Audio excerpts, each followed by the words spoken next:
Trinity பூரண சுவிசேஷ சபை நடத்தும் சொந்தங்களுடன் கிறிஸ்துமஸ் பெருவிழா.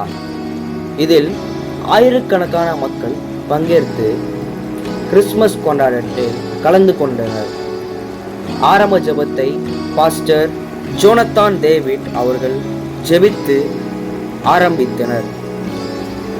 அதன் பிறகு துதி ஆராதனை பாஸ்டர் பிரின்ஸ் வில்லியம் அவர்கள் நடத்தினார்கள். வந்த ஜனங்கள் தேவ பிரசன்னத்தில் நிறைந்தார்கள். தேவ பிரசன்னத்தில் நிறைந்து ஆராதனை செய்தார்கள். சகோதரர் மோஸ்டர் ஜபராஜ் அவர்கள் தேவ வார்த்தையை பிரசங்கித்தனர். குறு நாடகமும் மூலமாய் தேவ வார்த்தையை பிரசங்கித்தார். பிறகு கலை நிகழ்ச்சியிலும்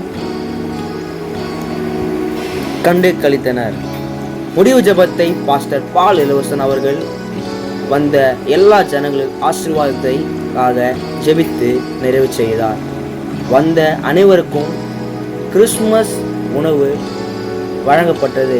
இதன் மூலம் வந்த ஜனங்கள் மகிழ்ச்சியுடன் பெற்று தேவனுடைய ஆசீர்வாதத்தை பெற்று கடந்து சென்றனர்.